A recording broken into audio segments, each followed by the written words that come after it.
Welcome back, everyone. For those of you who have been thrusted into the position of running a VEX tournament and now need to know how to run and use the Tournament Manager software, do I ever have the video for you. Recently, Lisa Schultz from the Robotics Education and Competition Foundation was nice enough to join us here at Robot Mesh to go through in painstaking detail the entire process from beginning to end for setting up a tournament in Tournament Manager, recording the results, and publishing those results to robotevents.com. Now, this is a very long video, and we have left no rock unturned, so I've included timestamps to the various sections in Lisa's presentation down here below in the description for the video. Now, I apologize in advance for the shoddy workmanship with the camera and production of this video. I'm very new at this, and I promise to get better. Perhaps at a future date, I will create a GoFundMe for a less squeaky camera tripod. It's worth mentioning that when in doubt, do speak to your local RECF representative. They are here to help you run a great event, and they should be your go-to resource for questions about using Tournament Manager. Lastly, if you found any of these videos useful in any way, shape, or form, do consider giving us a like and subscribing to this channel for more advice on using VEX robots. Without further ado, join us now as we learn how to use VEX Tournament Manager. Okay, so for tonight, because we have our one field, I am going to sort of just mimic this one field layout, but I'll show you once you set up one field, any additional fields are exactly the same. So as soon as you set up one field, you can set up all the other fields. But that's kind of where we're going tonight. Again, we have our main. So this is commonly referred to as a Tournament Manager server computer because your main computer that talks to everything else. So if this computer goes down, everything goes down. Versus if like one of those monitors goes down, everything else still goes. The good thing is with Tournament Manager, it's a database file and it's automatically saving as you're entering things. So if something crashes, you just open it back up and you have all your data there. So that's good. You don't have to stress out about that. It just takes a while to sometimes reboot. It doesn't happen very often anymore. I shouldn't say that, not kind of like, okay. So I am gonna, oh sorry, I'm gonna do one more thing before. I'm going to go speed through. And again, this is what I'm going to be sending you guys. It has all the equipment you need. It has examples. You can click on it. It doesn't mean you have to buy that one, but that's... so in terms of how we set this up tonight, the first thing we did is obviously this would be your projector. Because I want you guys to see what I'm seeing, I'm actually using this as what most people would use for their audience display. So just to give you an idea, this screen I'm pretending is our big audience display for tonight. And next you can connect the field monitor and match controllers, and then connect the driver interfaces to the match controller. So it's pretty simple in terms of the wiring. You do need a printer to print out match lists and that sort of thing, so don't forget that. But pretty much everything wires back to here. And then right here I have my router, right here, my wireless router. We'll talk more about what that does here in a second. The next thing is each of these monitors over here represents a remote display. So there's a lot of different types of remote displays that you can use at your event. So example, you can use, this would be like a field monitor that's a timer at your field. You can have a pit display that shows rankings. There's actually several different types of pit displays. I'll show you where to look at those to see if you like it. You don't have to have a whole bunch, but some people like to do a lot of fancy stuff. So there are options to do more than one type of pit display, but the most common pit display scrolls the ranking on one side and then the upcoming matches on the other. So if I were doing a two-field setup for BRC, I would have two of these and then as many pit displays as I want there. Each one of these has what's called a Raspberry Pi behind it. And I'll pass this around so you guys can see it. I'll even take off. It's kind of hard to see with this black cover. But pretty much it's a low-cost laptop. We used to always have any of these remote displays you had to have a separate laptop for, and you can still do that. Some schools have a bank of old laptops lying around, you're more than welcome to utilize those, but usually the new EPs that don't have that access anymore, what we recommend are these kits, and that was in one of the links I have, and it comes with the Raspberry Pi board, which is like the computer. It comes with a nice case to protect it. It comes with a power supply so that it can have power. And then you can't see this, but in this little slot right here is called a micro SD card. So if you just search on Amazon for a Raspberry Pi, you can just buy the board separately for, they're really cheap now, like 20 bucks or less. To get the whole kit, they're ranging around $50 for everything. You kind of need at least at a minimum the board, the SD card, the power supply. So once you start buying all that, the kits are usually cheaper to get everything with it. So it's easier that way. I'll pass it around. Take a look at it if you want. You won't hurt it. So each one of these monitors needs a separate Raspberry Pi. And so right now I have 3 of those hooked up, and I'll let you guys come up here and look at it in a second. And each one of those, it has an Ethernet cord here that's plugged in the Raspberry Pi that goes all the way back here to our central router. So everything is talking to each other through that central router there. This one I'm using as a field monitor tonight. And the main difference between that, it's the same thing in terms of the hookups. So we have the video cable that goes from the Raspberry Pi to the monitor. We have the Ethernet that's going from the Raspberry Pi back to our router. We have the power cable. And then the last thing, though, is for those of you that are doing VRC, we have our driver control stations, okay? So there's one on this side and one on that side. And both of those, you can see nicely colored blue Ethernet cables down here. Those are wired and connected back to what's called the match or driver interface here. No, it should be match control. Oh no, yeah, it is a driver interface. Sorry. And then, so these two, so both the driver stations are connected here. And then out of this port, it's a USB A to B cable. And this one goes back to my Raspberry Pi that's right next to my field monitor. So a lot of the electronics now all go to like one side where the field monitor is, and then it's just one US or one Ethernet that goes back to your router there. It's not, and again, if you don't use the Raspberry Pi and you don't have the field monitor, this would just go back to your regular Tournament Manager computer up there instead. So it's, again, up to you what you would like to do there. So that's kind of the basics of how everything is networked together. Any questions on that so far? Yes. Sorry, there's 2 here, so you need to his hand first and you're next. Okay.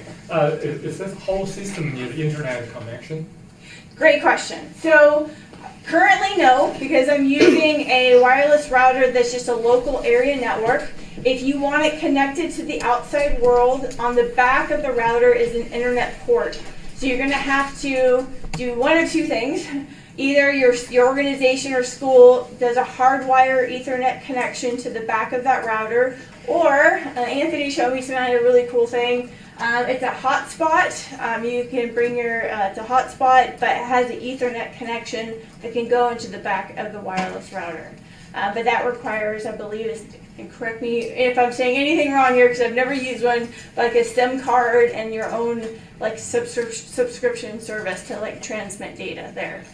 So the easiest thing is, befriend your IT person at your school or organization and have them, hardwire in an interconnection. And what that will do, it will allow you to, during the tournament, publish the results online during the event. And so students can, or parents can use our VEX VIA app to see current rankings and live matches and kind of keep track of what's going on.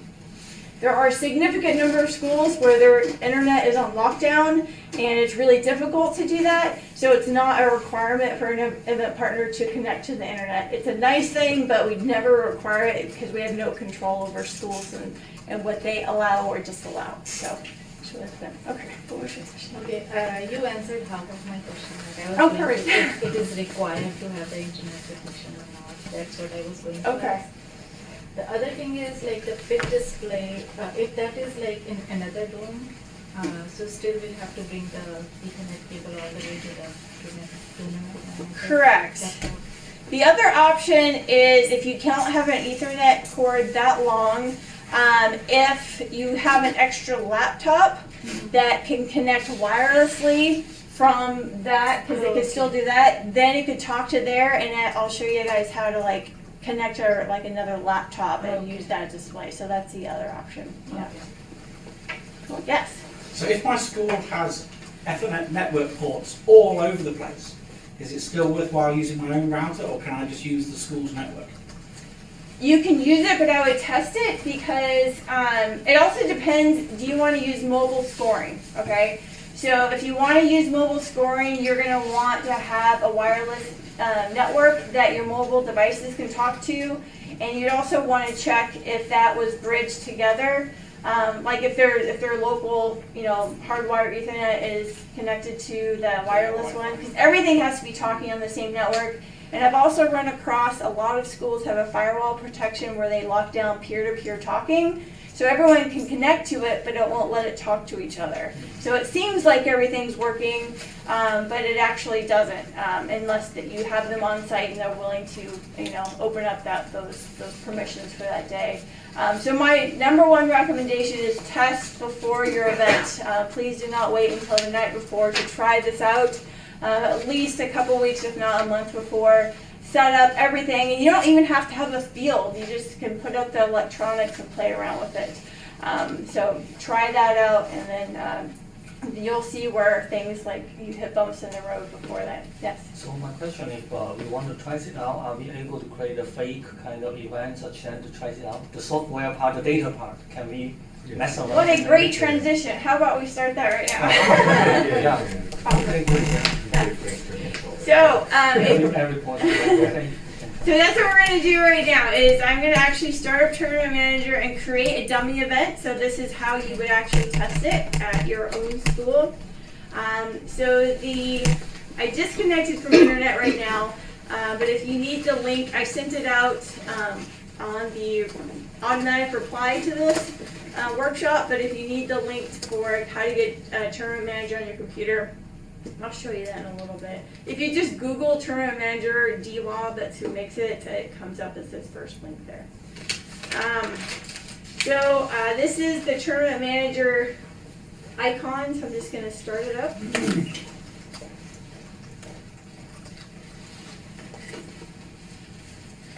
So it's going to give you three options, okay? So the very first time that you start your event, you're going to want to create a new tournament.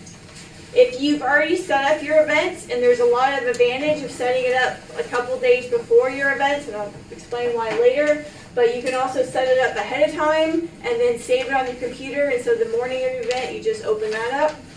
This last one is called Connect to Remote Server, and this goes back to your question is, if I have a display somewhere else and it can't connect to Ethernet, any laptop can connect and become sort of a mirror image of Tournament Manager anywhere else in your facility.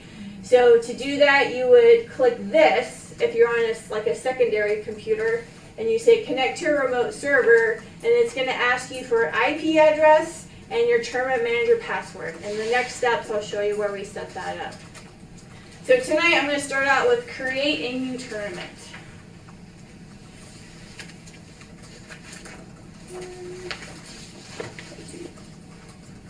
So you do want to remember where you save it, because if you need it at another time, especially if you're doing leagues, and I won't go too deep into that, but a league is sort of like one big event split up into multiple days and use the same file. But it's always just a good idea to remember where you save it if you need it later.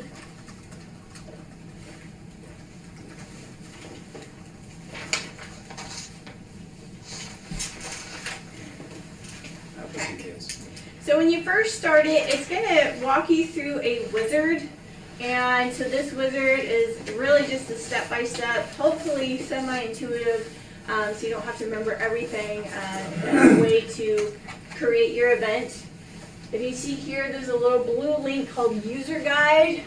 There's also a way to get to an Tournament Manager, but that's a really great thing to have printed out right beside you if you don't have any additional support with you, because it literally has everything step-by-step, how to set up and run an event there. So, event code setup. So a lot of you have already, or you should have already, posted your events on robotevents.com. And when you open your event, you have an RE code and a TM code, okay? So that is how Tournament Manager syncs your data from online down to Tournament Manager. It's really important as an event partner, you don't share this with anybody else. If other people got it, then they would be able to create an event using this code and upload data, maybe qualify their team. So again, this should be really private. Even though I just use this, one of their scrimmages as an example, I still don't want anyone else, since we're recording this, actually, taking that RE code and the TM code, so I blocked out the TM code there. But when you're ready for your event, so that's one thing to have on hand for the morning or whenever you set up your event, make sure you have this data. And again, to get here, you would log into your Robot Events account, go to Administrator, because you guys are the event administrators, and click Edit. So when you edit your event, this is going to be the first page that shows up. It's going to have your event code and your TM code. So you're just going to copy and paste those two pieces of data into Tournament Manager. So going back to your question, how do I create a fake event? You just don't enter anything in there. So that's what I'm going to do tonight. I'm not actually going to pull in data from the outside world. You can skip this if you're just going to practice. And this is actually a really good thing, even in the classroom or if you're doing practices with teams. If you want to do an actual mock, like the sounds and the timers and everything with the students, especially new ones that don't really understand how matches work, feel free, anytime make a practice event just for a practice after school, and so the kids can get that experience. So in this next screen, it asks what program type, because this program works for all three of our programs. If you've if you've entered your RE code and TM code, it automatically knows what program you're going to do, so you don't even have to click anything, it'll already be highlighted. So I'm just going to go ahead and click that one. So we have 4 options here. School scrimmage, that's again if you're doing something in your classroom. It doesn't really, it just asks you how many teams you want to do.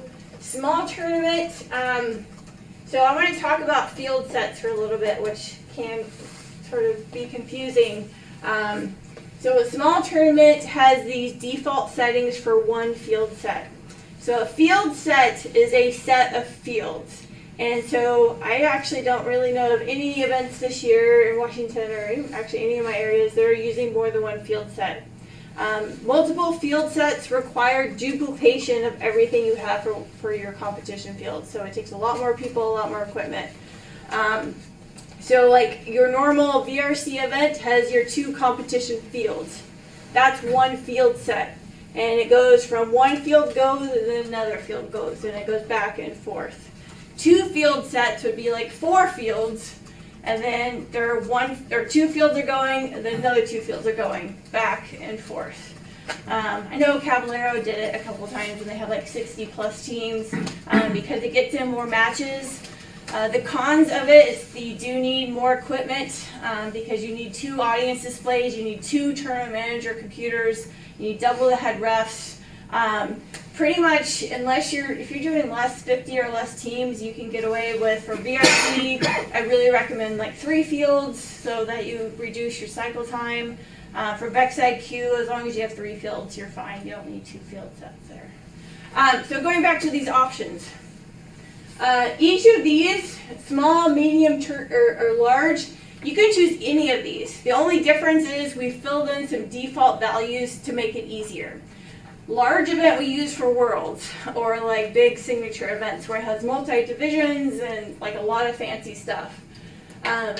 Honestly, you could start with small tournament because it's going to have one field set and then you can add whatever fields you want. So I always recommend small tournament.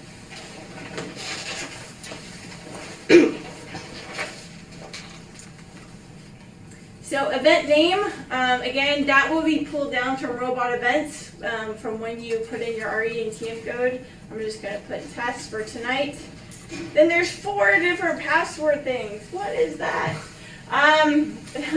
So this is the only one you need. So the Tournament Manager password, the function of that is any other computers that you want to network, and like a check-in computer or inspection computer or like a different remote display, any other computer that you want to do a remote server on needs to have this password. So make it something that is easy enough to communicate, but hard enough it can't be guessed by a random student or whatever. So you do actually, want to keep that one pretty secret as well. These are, we only really use them at Worlds or very big events where like judges are in a different room and sequestered and it's really hard to get everything together. So I recommend leaving these blank. You don't really need them. I kind of wish they would take them back off. That was added last year and it's just really confusing for people. So you do have to put some password in. I'm going to do a really hard one here. 1, 2, 3, 4. Don't do that at your real event. If you're doing the league, you would enable league play for this. I'm just doing a regular event, so I'm not. They have a whole separate guide for doing leagues. It's not that much different. It automatically chooses this year's game, but we also save all the previous year's games. So in the summer, if you're doing some sort of practice or have old game elements lying around, you're more than welcome to run past games if you have them. Team list. So your teams will automatically download from robot events, so you won't need to do anything here except for verify that it's correct. Down at the bottom will say number of teams.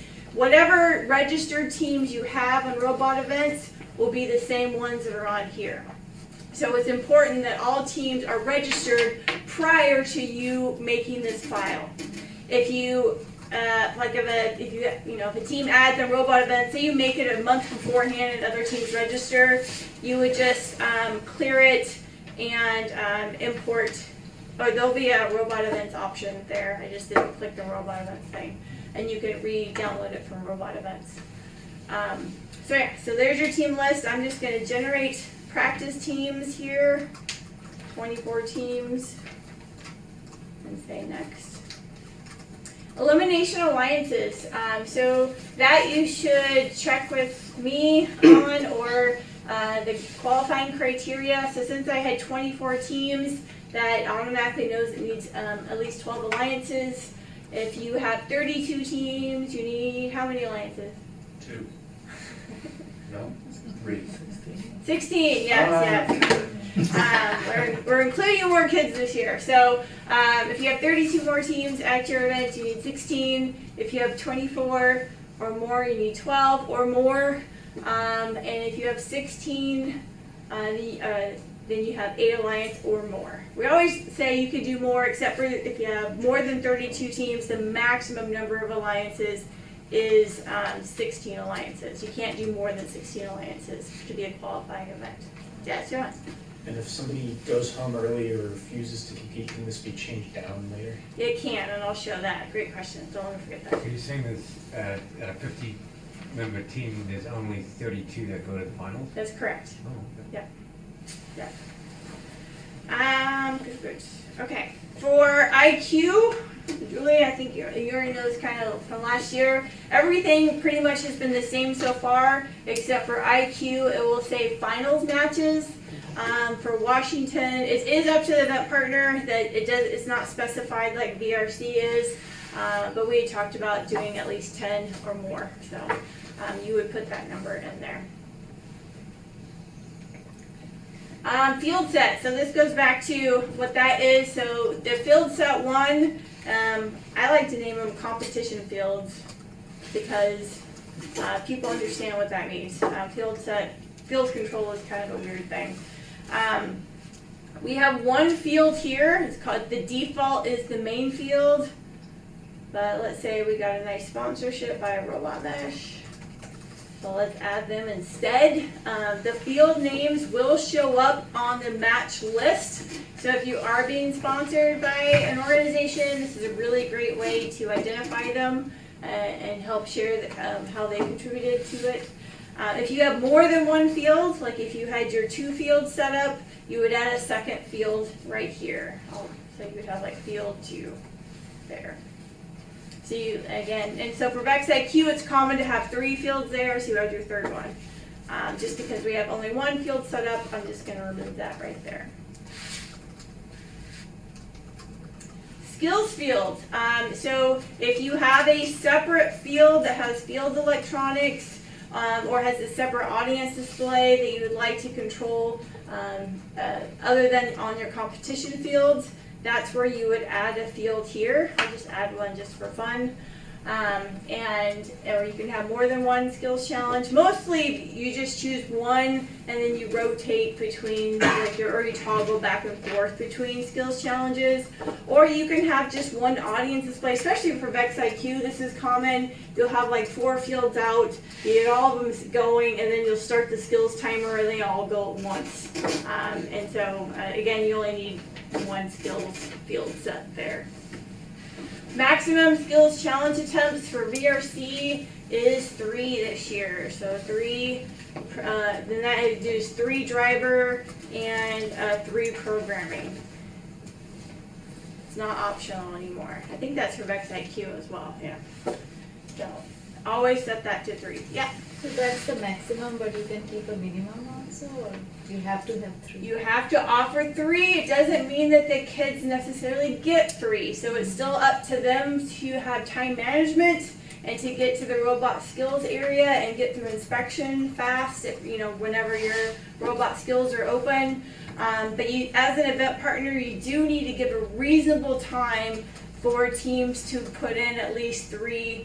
Most teams don't have, there's a lot that don't have the autonomous, but most of them will do at least, 2 to 3 driver, and maybe 2 to, average about 2 per each, and then you can kind of time that out. Most of the time, if you have your robot skills field open during your whole qualification match, that's plenty of time.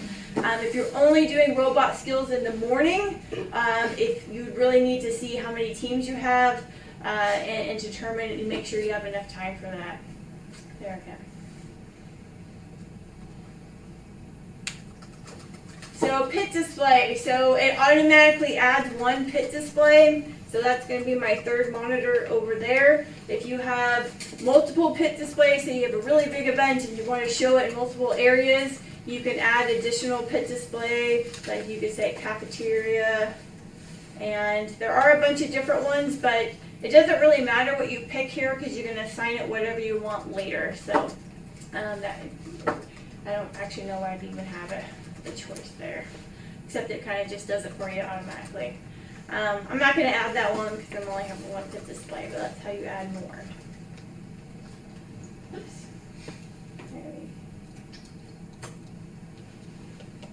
Okay. So this could be kind of the most confusing part of setting up Tournament Manager. It's your schedule setup, and this is setting up your qualification matches for the day. This is something you should talk with me beforehand if you haven't run an event before, just because each year the cycle times depend upon the game.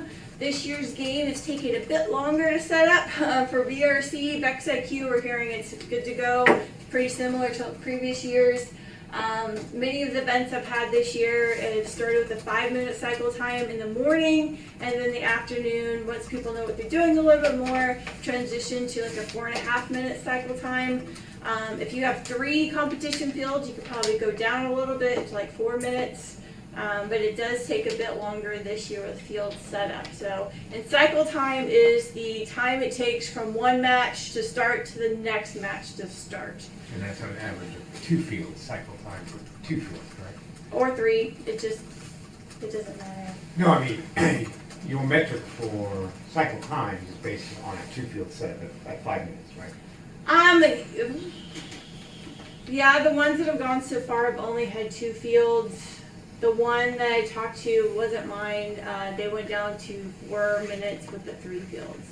My cycle time is about 10 minutes with a single field. With the single field, yeah. So with a single field, there's a huge, like usually a lot bigger cycle time because after the match is over, you have to like score it, make sure it's okay with the students, clear it out, get the network robots on. So that's why we only recommend 1 field for small events because you're going to be there forever if you had a lot of teams.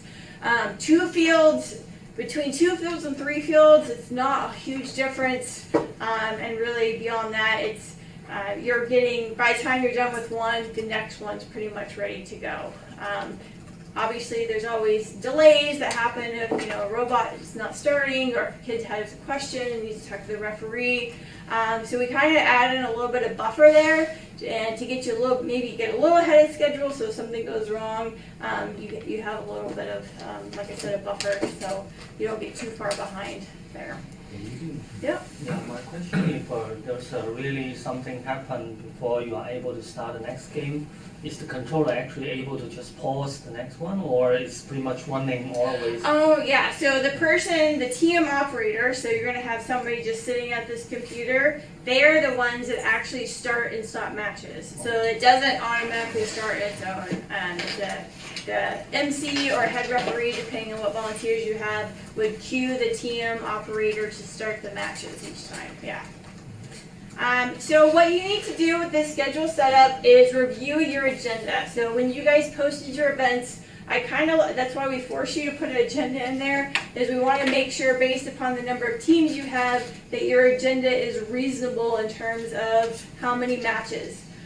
For VRC, we encourage, highly recommend a minimum of 6 qualification matches. If you have time to do 7, that's great. When you get up to 8, that's when they start losing battery power and your volunteers start losing brain power. So 6 to 7 is kind of the golden numbers to look at for number of matches for VRC. VEX IQ, we tend to sometimes do a little bit more because those matches go faster and the finals are really short. So those, you can go up to like 7 or 10 depending on how much time you have and how many teams you have there. So what I do is we look at your agenda. Again, usually most people start some chunk before lunch and have a chunk after lunch. So for your morning block, so when you again, use RE, Robot Events, to download your event. It will have your correct date on here, but it's always a good idea to double check. But it'll have your start time and date. And so usually most events start their qualification matches around 10 a.m. and they'll go to like lunchtime, 12 p.m. And then I'll start with that 5-minute cycle time for the morning. And then match type, you're going to choose qualification. It's not very common around here that we actually have scheduled practice matches. The only event I've ever done that is at Worlds. If you want to do some practice matches like early in the year, just let me know, we can talk about it. But just for this purpose, I'm just going to go over qualification matches. So you do qualification, and you can see right here, it gives you a little bit of data just to start off with. It says number of matches 24, and number of matches per team is 4. So I'm going to add that in here. And so I've got my morning block of qualification matches that are going from 10 a.m. to 12 p.m. and at a 5-minute cycle time. So now it automatically goes to 12 p.m. up here, but I want a lunch break, so I'm going to schedule my afternoon qualification matches to start at 1, and let's see how many get going to 2. And so again, usually in the afternoon you can speed things up a little bit because your field resetters know what's going on, the teams know what's going on, so it usually goes a bit faster in the afternoon. So I'm going to change this to 4 minutes and 30 seconds. And again, do qualification match. So that gives me 14 matches and another 2.33, so 2 matches per team. So that would give us 6, but maybe we want to try to get 7. So I can come back up here. I'm going to show you, actually, say if I add it, okay? but I want to actually get 7 matches. To edit one of these blocks, you have to click on it and highlight it. Actually, double click on it, sorry. Then come back up here and change it. So let's say 230. And you have to do save. And it turns red, which seems like it's bad, but it actually is good. It just means it's changed. So red just means you've modified it. So now, here we can see that we have a block now going from 1 to 2:30 p.m. We have a cycle time of 5 minutes in the morning, 4 minutes and 30 seconds in the afternoon, and down here it shows you now I have a total of 7 matches per team. That's good, right? So you can play around with these numbers a bit.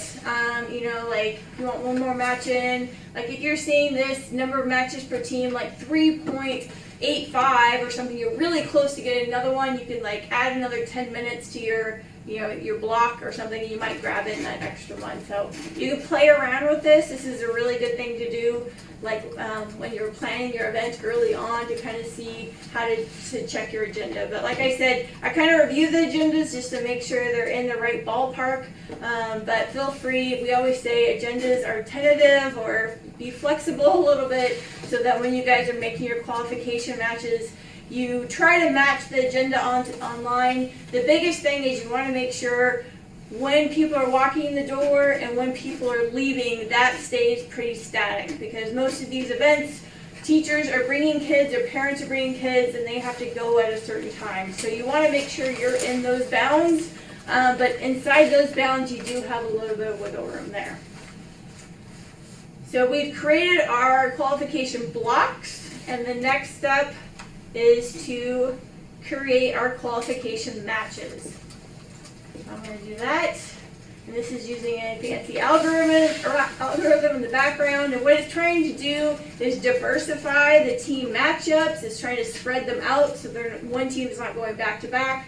If you check these statistics, it'll tell you how many matches each team is getting. It is possible for some teams to get one more match. Like if you have an odd number of teams, for everyone to get the same number of matches, sometimes a team has to do an extra match, and it doesn't count towards their ranking. When the match schedule is printed out, there's a little asterisk by their team number, so it tells the team, you know, this is your extra match. You know, you do need to support your alliance partner the best you can, and do your best, but it doesn't count towards your ranking.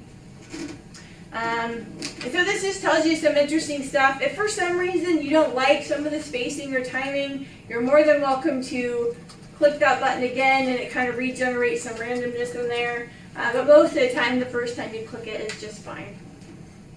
Any questions so far? And then here, again, when you download your event from Robot Events, it will automatically transfer over what awards you're given. So when you set up your event in Robot Events under awards, everything will match. So you don't have to usually, I just do a quick double check just to make sure, but everything here should match what you have online. If you do want to do like a custom award, like you're doing a Halloween costume party, you're more than welcome to add whatever custom award you like. Web publishing. So this is, again, if you are connected to the internet, so if you have an Ethernet cable plugged into your router, or if you have a hotspot, and it's the morning of your event, and you've already checked in teams, and actually the first time you go through this, I don't recommend checking this, because if a team doesn't show up and you have to regenerate the match schedule, if this data is already posted online and then you change the matches on them, they've already talked to partners and they get all upset. So please don't check these boxes. I'll show you how to get back to here. But I don't recommend publishing until your qualification matches are ready to go. And especially don't do it like the week before if you're like practicing, because the kids will see stuff online. What this will also do during your event, that's what will push the data up online to VEX Via, or people who are just looking to Robot Events. It will show up on your event page live as well. And so, setup complete, finish. So that's kind of the wizard. I know that took a long time. Once you do this a lot, it actually takes less than about 5 minutes to get through this. So I definitely was very slow at it, but after you do it, like I said, practice, it goes a lot faster. So this is your main tournament manager screen, and I'm going to show you a couple of different areas. So it's divided into these different tabs. So we have scoring, ranking, team list, alliance selection, skills challenge, schedule, awards, and slides. So scoring is where you're going to spend most of your time. So this is, you expand this out, this is where your qualification matches are. If you select one, if you're doing manual scoring, this is where your tournament manager would take the paper score sheets and enter the score. We'll get to this, I'll show you, I'll just skim through this real quick. Then up here at the top, we have some really handy things. So if you're ready to set up your event beforehand, we have some very useful reports for you so you don't have to recreate the wheel. The first thing are signs. So if you have pits, you're going to want to have pit signs at every single table. So if you make this event, a couple days before, you just go down to signs and team pit signs for events, and it will have these, and it'll have all your teams. So you just say final print, and then you put them on the table. So you don't have the team number and the school in there, but because I did a dummy event, it doesn't have all that data there. The other useful reports are the field signs. So for your actual fields, like if you named a robot mesh and you want to, because the field names will be on the match schedule, so it's good to print out the field signs, and then you can print out as many as you want there. If you have skills field, it will show you, actually I think I made one. Yeah, so say that's SC is for skills, so you can help label your fields there. And then up here, we have match lists. So this is where if you are ready to, we're going to go through this, checked in your teams, and you're looking to print out your qualification match list, that's where that's from. But what typically happens in an event is the team doesn't show up, right? So what do? So one of our tools that we have is called a team check-in. It's under tools and team check-in here.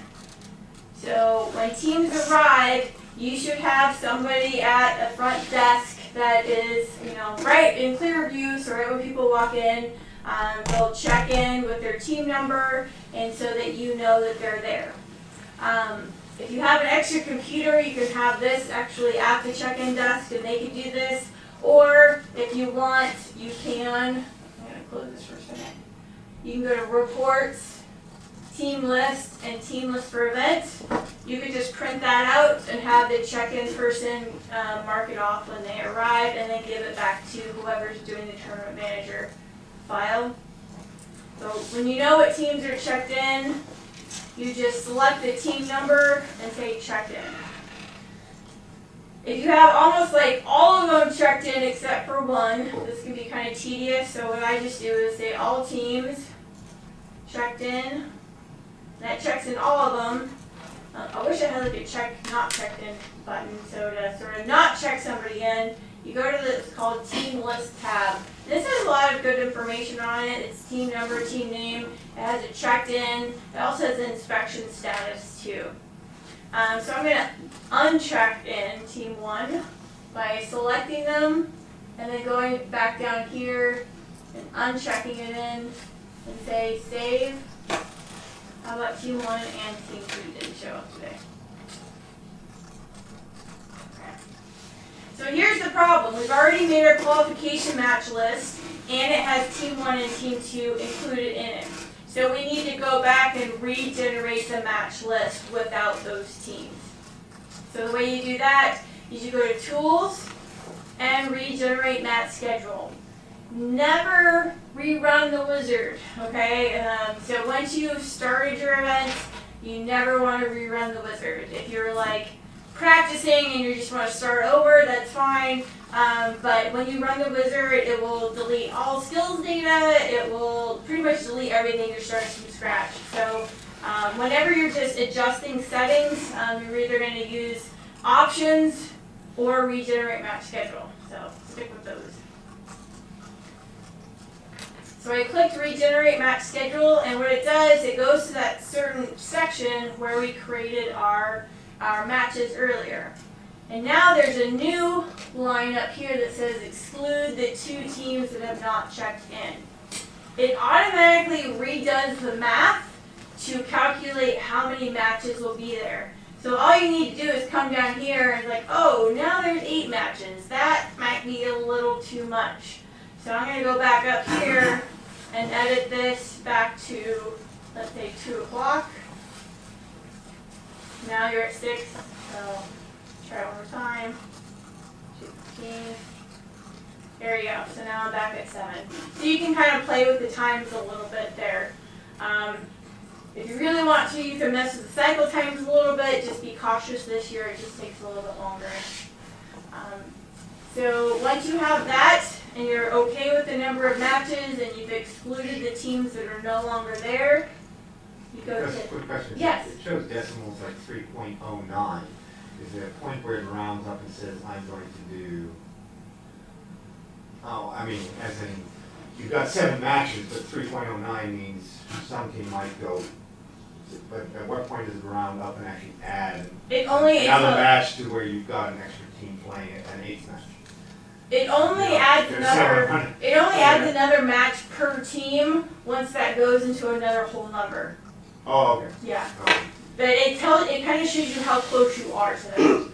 Okay. So if you're I'm like, thinking all like whole numbers. I'm thinking right, yeah. 3.09. I'm gonna go so Yeah. slightly the seconds down a couple ones. So Yeah. it's No, it's more just okay. do that. Okay. And then qualification matches. It still might be, let's look here. Yeah, so now because I made the team number, so I have a nice number at 24, we have 22. So there are a team or 2 that's going to have to play an extra match, so that shows up right there. And then finish. And then what that does, I'm going to go back up here. Everything kind of flashes, so don't worry about that. What it's doing is sort of regenerating the qualification matches there in the background. And then, so you go up. So now you have your teams that are checked in. They're good to go. So this is like how comfortable you are with creating the match schedule. Some people like to wait till all the teams have been inspected. Some are saying if they're here, we're going to get them through inspection. So that is kind of up to you. It really depends on where you are in the season too. Last night we got them all through eventually. It also is okay if a team maybe misses like 1 match, like they're so close to being done, but you got to get going. You know, maybe they missed their first match, they have a student representative going there, but we really try to include the team. Unless their robot is in pieces, which I have seen before, if it's drivable, get them through inspection and let them keep working on it. So we really try to include all the teams that made the effort to get there, if possible. If they really can't pass inspection, you as an EP do have the authority to say, I'm sorry, we just can't wait any longer. We got to get going and make that decision. Yeah. Before we get too far away from checking, I have heard that an adult has to check in the team before. An adult has to attend the event.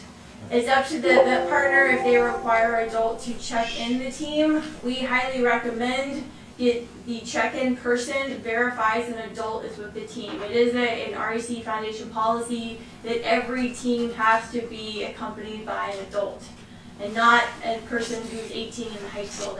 That's not our definition of adult. If they're on a team, they can't be an adult, even if they are 18 or older. They actually have to be a parent, a teacher, a mentor, or some other representative. Whoever's the primary contact on the team is ideal, or a secondary contact. I even actually recommend if the primary contact is not there, that the check-in person records the person's contact information, because if there's an emergency or something you need to get a hold of an adult for that team, you want to make sure you have some information to be able to do that. So it's for your safety and the team's safety. we ran into that last night where we had the first match, they had a representative up there. Now for two qualifying matches, but what if you have like a tournament where you've got, say, 7 matches, and the robot's about 2 matches before it's ready to go, it'll be ready to go. Would you let that guy in and have him stand for 2 matches? Or, I mean, where do you think That's a great would be the question. cutoff?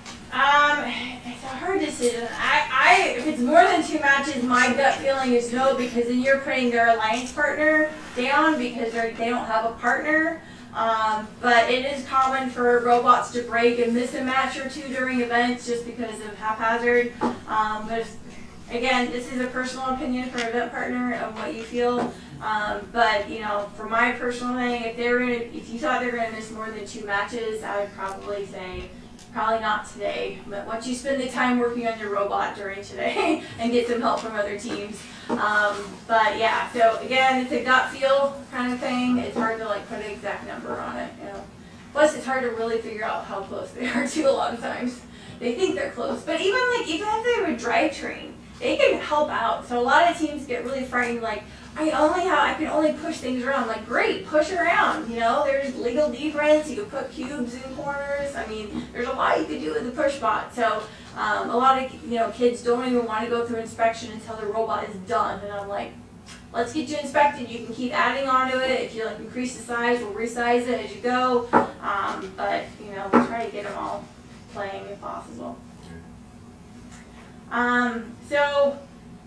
The next thing is inspection. So everybody has to go through inspection.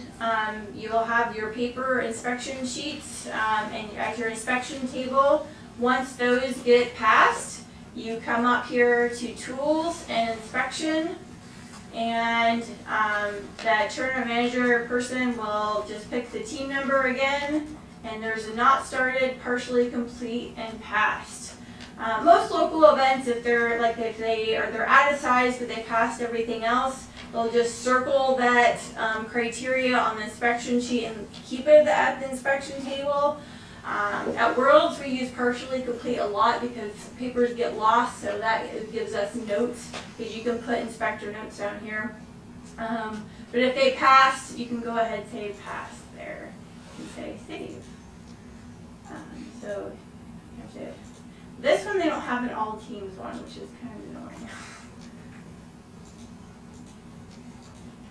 Sorry about this.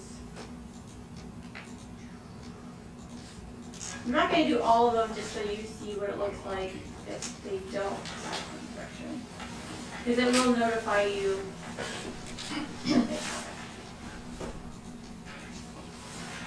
Okay, that's good enough. Okay, so let's just pretend most of them passed and maybe a couple aren't. But you're still going to include them in the match schedule.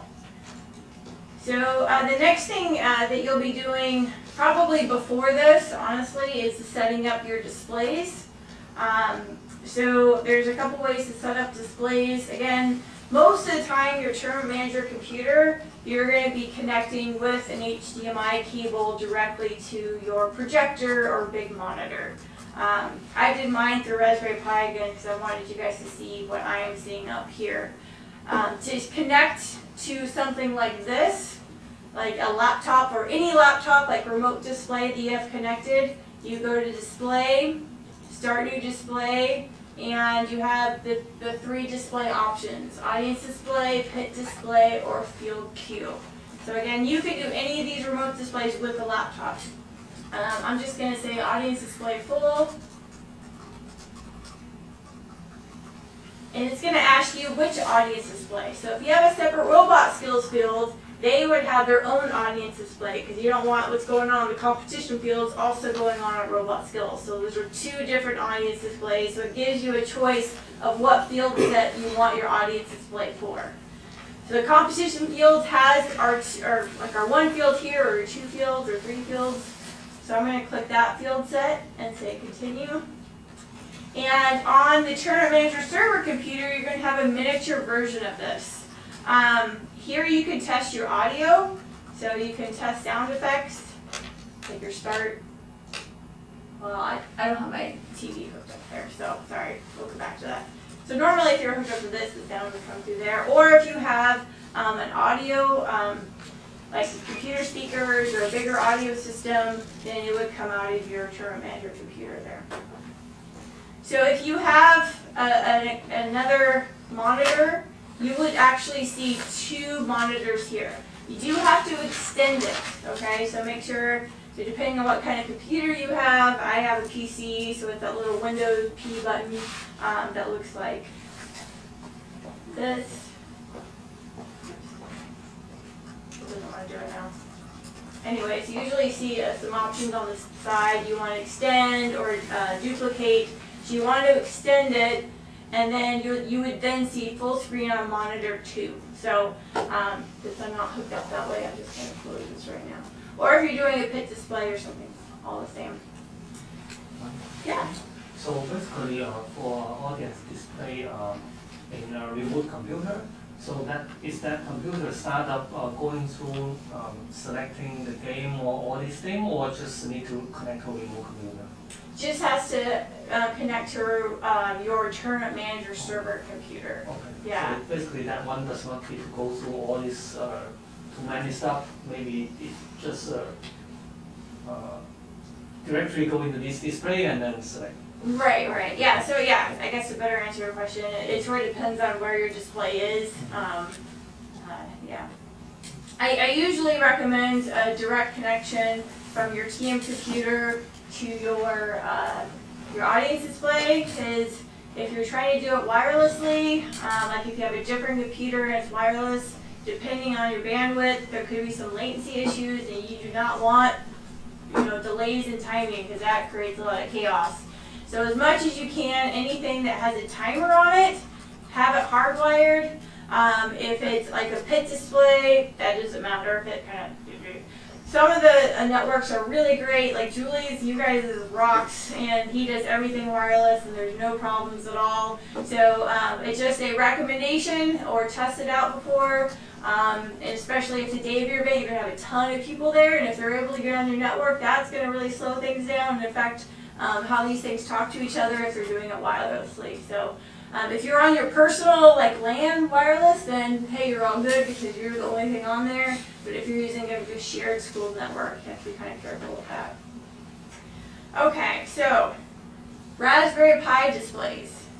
So the way to set those up is you go to Displays, Configure Remote Displays, Raspberry Pis.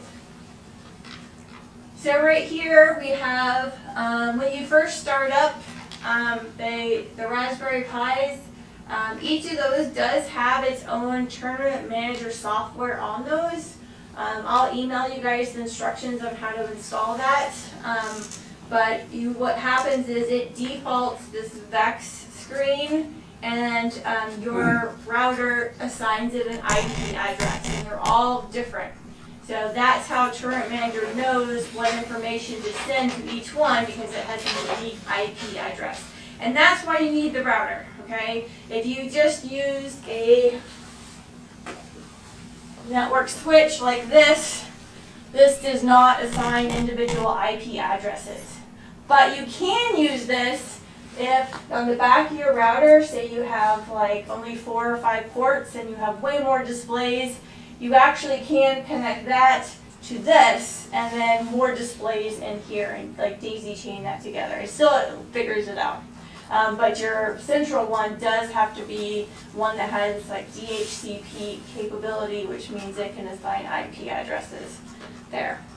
So these are really nice too, because these are a lot cheaper. Those can run $80 or more. These are like $10 or less. So yeah, feel free to get lots of those if needed.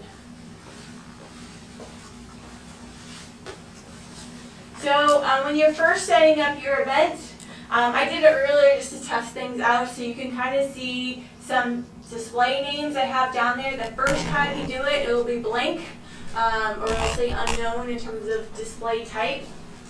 So what you need to do on here is find the matching IP number, which they all say the same thing, which is kind of weird. But, oh no, over here they don't. Yeah, that's the server IP address. Sorry, I was looking at the wrong one. And so you just match it up. So it's the reason we have this default display is usually you physically set up where you want these, and then you figure out which IP address and then assign it the right one. If you're doing a lot of events, a lot of EPs, what they'll do, it remembers from event to event. So when you power down and power back on, it will remember it's a field display or an audience display. It always can be changed, but people who like have trailers or are using it at multiple events, what they'll do on the Raspberry Pi, they'll just put a piece of masking tape and they'll put like field timer 1, and so they don't have to redo this every time. It already knows and it just does back to it. But going to this audience display, so I'm just going to click the first one, which is this one, which should be ending in 104. Is that correct? Yes. Yep. So down here, just one quick thing. The first time you use a Raspberry Pi and you download the image, you do have to update it down here. It's not the most recent version. So you only have to do that once a season, but every season you have to download the main image and then update it, because between the time they put it on their website and here, I don't know why they can't just put the right one on the website, but anyways, you do have to update it.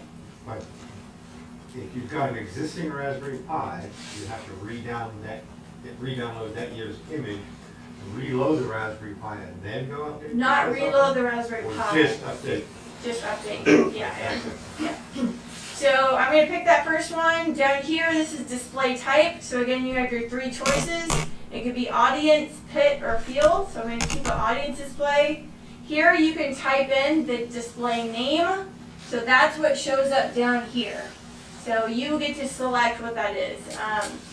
And then, since it knows the audience display doesn't have a specific field because it goes back and forth to whatever field you're doing, it will gray that out, and then since it's output display, it's grayed out. Overlay mode, if you're not doing like green screens, then you just leave that off. Most people are not doing those, so you just leave overlay mode off, and you just say save display settings. And it says the settings have been saved to the remote display. The display will will restart in a moment. So usually we'll see it flash after a few seconds, and it takes somewhere, the first time you do it, honestly, it does take like a minute to 2 minutes for it to figure it out. If you just adjust it, it's usually a lot faster. I will change the field one. So this is a field queue. And I'm going to change this instead of field run. I'll call this robot mesh field. And again, this is a field queue. It's on my competition field set. So again, if you have a field queue on your robot skills field, you would choose the skills challenge field set instead.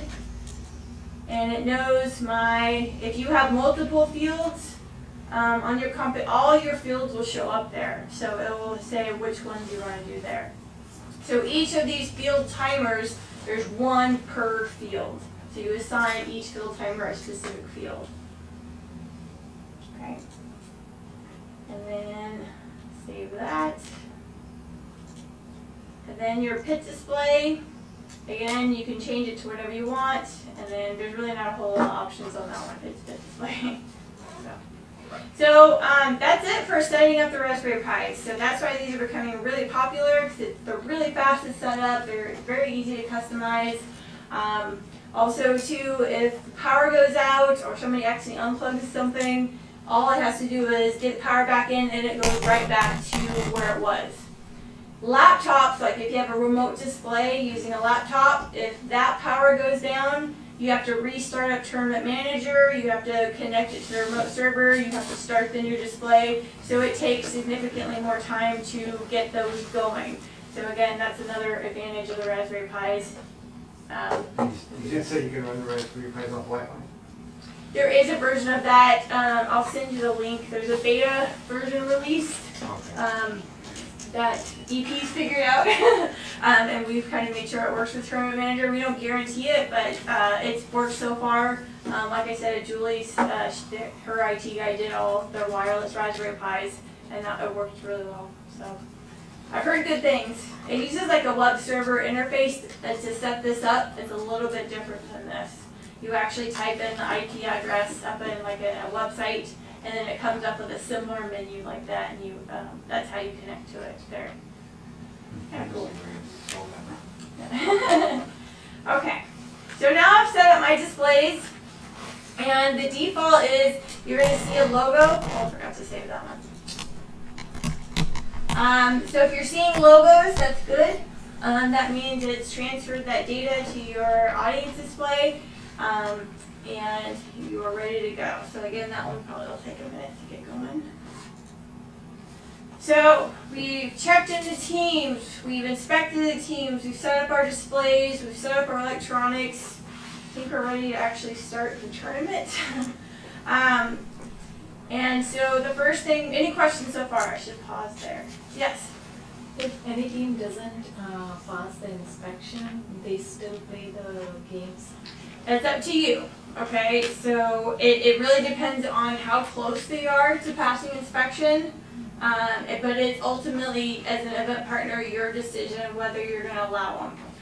If you decide that there's no way they're going to be able to compete today, or they're going to miss 6 matches or something like that, like they're so far away, what you're going to have to, that's a great question, you're going to have to go back to tools, to your team list, and you're going to have to not check them in, like say they're not checked in, then go back and regenerate that match schedule. So a lot of times event partners have already printed out their match schedules, and so they'll be really lenient with trying to get that team going and trying to get them a lot of help, because you don't want to have to reprint that out again. Okay? Are there any basic requirements that have to be fulfilled while inspecting?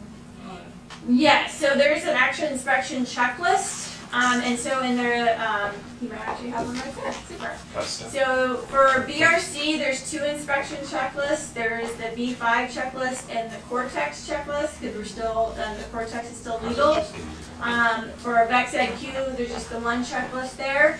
It's all based upon the robot rules that are in the game manual. It's kind of just like a summarized version. It's really great to use referees as inspectors, because they should have read the game manual and be experienced with what those rules mean. Not necessarily, like last night I trained 3 inspectors real quick. And the biggest thing is sizing, and I'm not going to go down this road too far because this could be like another hour's conversation, but sizing is the most commonly failed part of the inspection. That's why it's number 1 up on the inspection sheet. Our sizing tool, so the requirements for VRC is 18 by 18 by 18. It's actually less than 18 by 18 by 18. The new VEX sizing tool is actually about 1/8 of an inch bigger than that. So a lot of teams will go to the very edge of that, and so if they're touching that tool on both sides at the same time, they're out of size, because the game manual says less than that. And that's really hard for kids to get, because they see 18 and so they're planning for 18, but the game manual says less than 18. Anyways, that's a long story to go a bit longer on that one, but there you go, there's some in front of the camera for the benefit of the viewers. And every EP should be, the last couple of years. You're telling me mine's 18 and an 1/8 of an inch? Yeah. You should actually put that on there, because I'm thinking that's 18, and all my kids are... But that's a legal sizing tool, so if you're using that and they pass that, it's good to go. We'll dub that out of the video. Most kids know that already. But it also gives them a little bit of wiggle room, so like it is not passing, it was touching both sides. Like that's, And the other thing too, is that's something you put in the inspection notes if they're really close.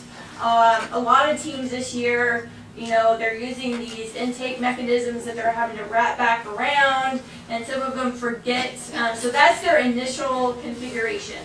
So that 18 by 18 by 18 is what they have to put on the field and start with.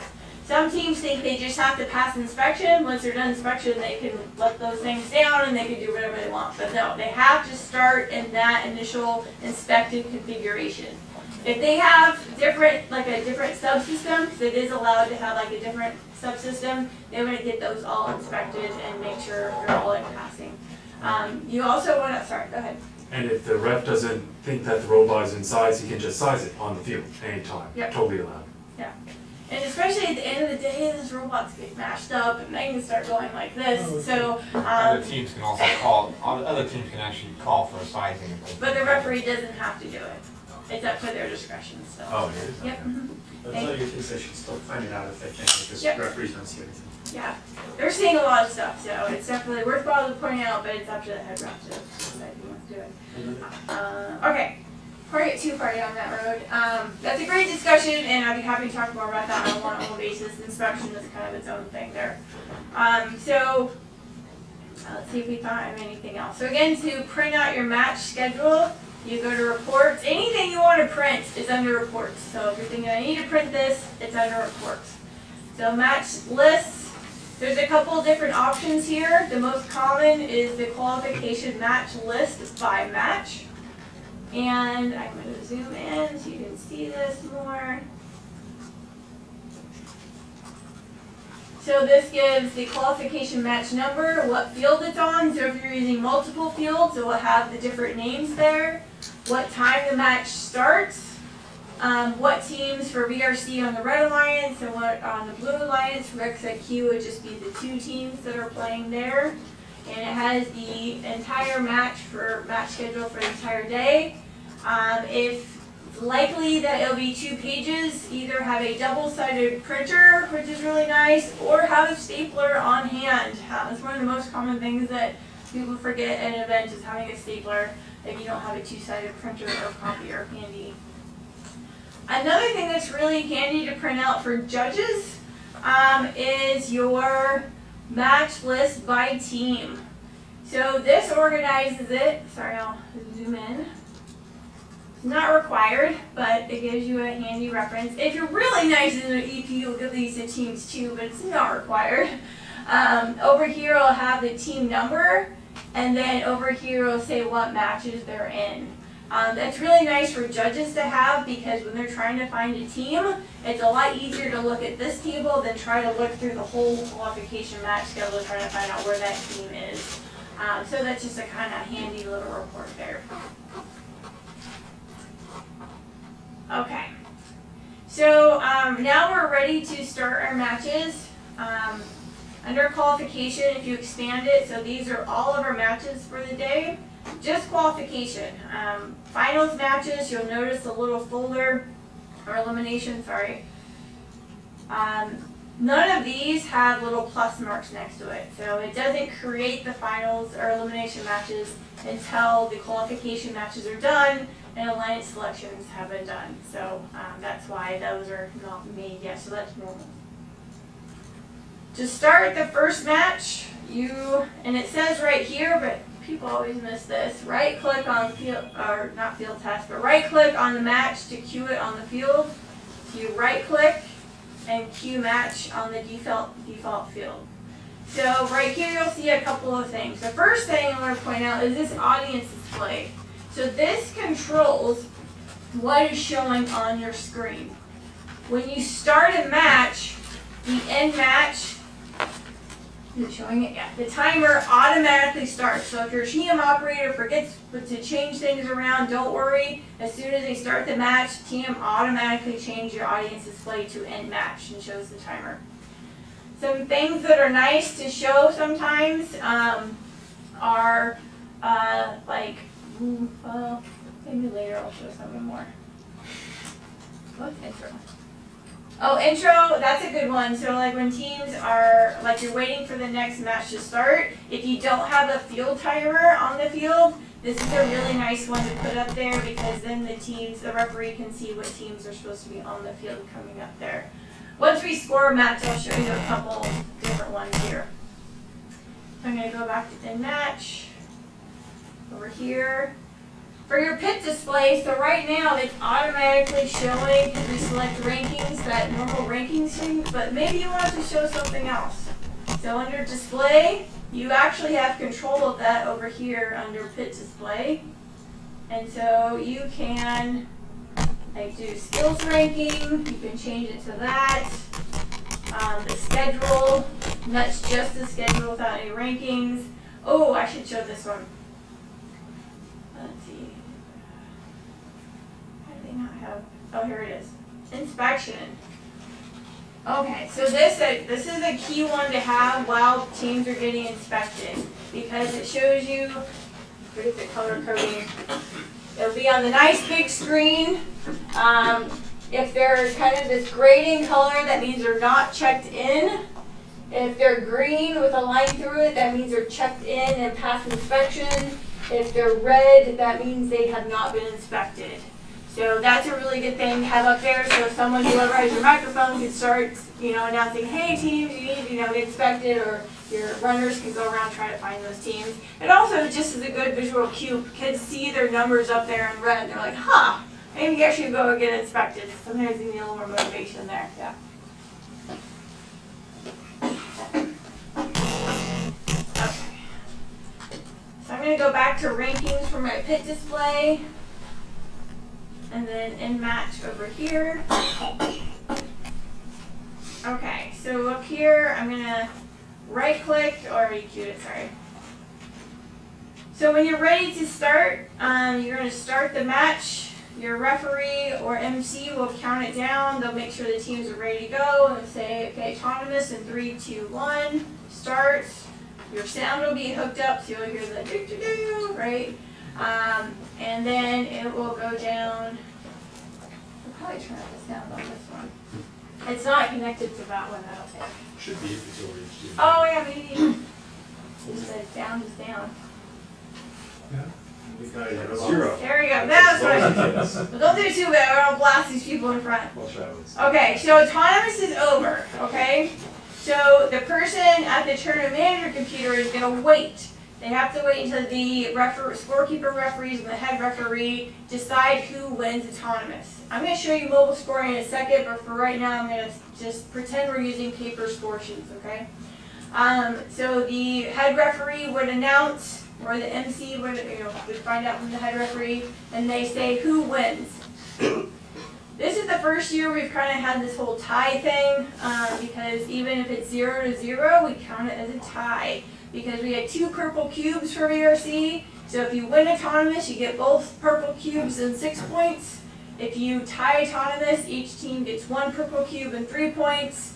The only way you would get none is if teams on both alliances committed a foul to where they shouldn't be awarded autonomous bonus. So it's pretty rare for that to happen, unless they both drove over the center of the line or something like that. I don't think for VEX IQ, I think it's, you guys don't have autonomous, so that makes it easy.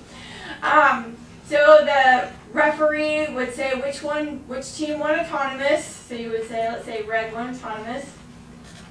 And then they would say driver control, go, or 3, 2, 1, go, and you resume. Let's see.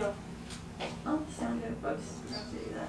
Oh, we'll do the next one. So and then that goes down, and then the tournament manager can relax a little bit. So we'll just let that run down. One thing I do want to point out down here in red, so those are teams that are not past inspection. So the tournament manager operator, this will also show up on the field cube. Well, I should have showed you that before, sorry. It will show on the bottom of there, so the referees also know that they don't have a past inspection. So they're not allowed to play until they pass inspection, and that's been put into tournament manager. I mean, if they just passed inspection and are running to the field, let them play, okay? But just make sure they passed inspection. But we just want to make sure that no uninspected teams are on the field there. We're just going to end this early. There's really no reason to have it go. Hey, we have sound today. Okay. So once you're done with that one, the person's going to cue the next match. And so I want to show you what it looks like on the field timer up here. So it's going to have the 4 teams for VRC or the 2 teams for VEX IQ. Because I have the timing and date weird, this is a really funky number. But if it's red, that means you're behind schedule. If it's green, that means you're ahead of schedule. So green's good. If you're just a few seconds behind, that's fine, or even a couple minutes, it's fine. But you have to, kind of what you're looking for is what I do with the match schedule. I keep writing down the times that we're starting, and if you see a trend, each time you're getting a minute more behind, talk about a whole day, that's going to cost you an hour, right? So you, as an event partner, if you're noticing that the matches are getting further and further behind, that's when you kind of have a conversation with your MC or your head ref and say, what can we do? What's the hold up? A lot of time it's queuing. The kids aren't coming to the queuing table and they're not ready to go. And so having a great queuing staff is huge. That really is making or breaking an event. It's not necessarily our responsibility to get the teams, but it's going to make your life easier if you have adults at the queuing table getting teams ready to go, and having a couple runners, especially if you have a venue where your pits are very far away from your main fields. You're going to want to have either radios or really fast kids that can go back and maybe grab some teams and remind them. Again, it's not our responsibility for them to get there, but we try to keep it a positive experience and try to help out teams, especially brand new teams and VEX IQ, those little teams. We don't want them missing a match. We also don't want their alliance partners to, not have a partner. One of the tricks that I use is one team shows up and the other team's not there. I ask them, hey, have you guys talked to where your alliance partner is? And they're like, what? I said, have just one of your teammates go find them. And a lot of times they can go do that and you don't have to worry about it. So that's kind of a trick to get them to do it themselves. And also kind of a good teachable moment of, hey, why don't you go so you guys can collaborate together and come to the field together. It's a good, reminder for both teams. So again, that's why these are really nice to have on the field, because it shows the referee what teams are supposed to be there and how you're doing with time. Okay, John. And sometimes your ref and staff may be good and they may run ahead of schedule.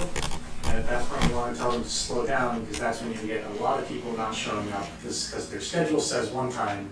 If you're starting before that, you'll get a whole lot of no-shows. And just tell them to calm down, just start it on time, no sooner. Gives your referees actually a little bit of breather, if you get ahead of schedule. Like 30 seconds a minute, that's not too bad. But if you're getting 5 minutes or more, slow it down a little bit. If a team is not there and it's still green, you're ahead of schedule, you do need to wait for them until it turns red, okay? We don't run matches ahead of schedule if a team is not there, so we do wait for them. But if they totally miss a match and they're, it's been red for a while, you did your best effort to get them and they're still not there, unfortunately that's a life learning experience that they'll have to remember to get there earlier next time. So, yeah. Thank you for that. Okay.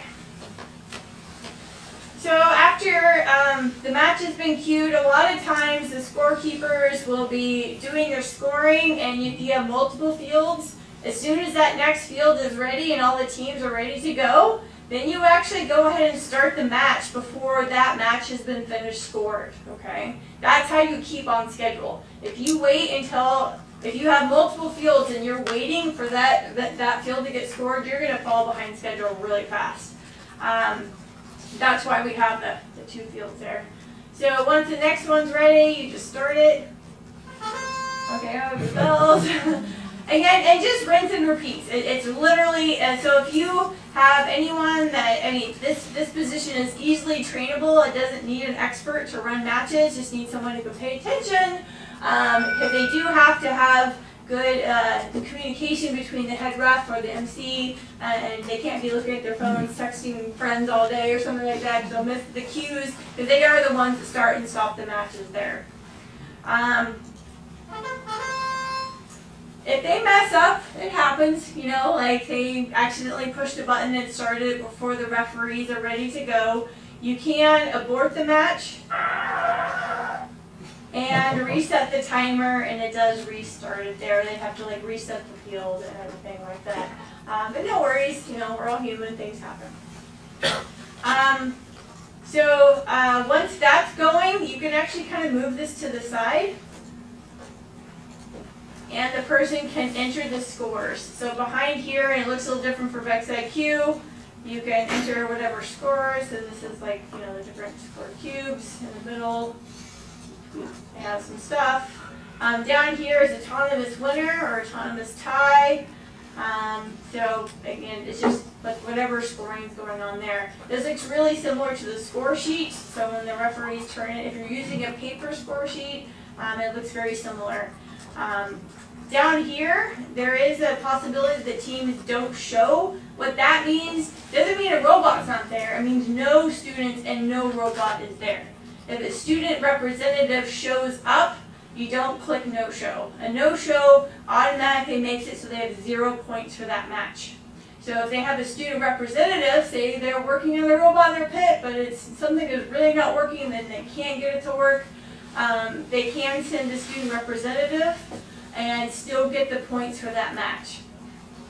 DQ, so after the match is over, if there was a violation and the head ref determined it was match affecting and decided that one of these teams was DQ'd, then you would indicate that down here by marking which teams are disqualified. And what that does for VRC, it's kind of interesting. If let's say this one was DQ'd, it actually gives win points to both teams on the Blue Alliance. And since the red team won, it also gives it to this other team because they don't have control of who their partner is or necessarily what they do. So you got 3 winners and 1 disqualified team for that one. Kind of interesting. Okay. So how does that work in finals? For finals, it's different because you do choose your partner. Oh, So okay. if you do get DQ'd, that you and your partner get DQ'd. Great question. Yeah. Which is an incentive not to pick people that got DQ'd. Yes. Yes. This year, I mean, last night we even had 2 DQs because there's some like automatic DQs this year without it being match affecting. One of them was like driving in the inner protected zone, and some kids were just paying attention. They just drove right through it last night. So, yeah, usually it's not a very common occurrence, but it is possible. So once you're done scoring, you say save scores down here, and you're ready to go. So I'm just going to score a couple more.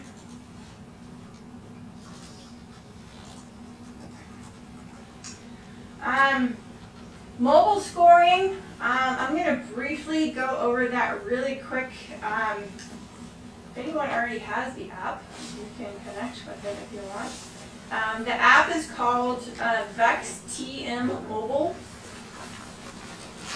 And it looks like that icon. I'm just going to minimize this. It looks like this icon. You can get it from any app store. It works on Android and Apple devices.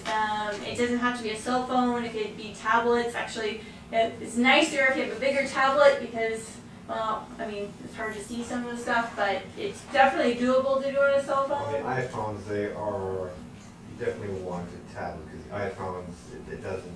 I had issues last night with the buttons disappearing on the side and you couldn't quite hit the button and things like that. So when you start the app, let's see the best way to do it.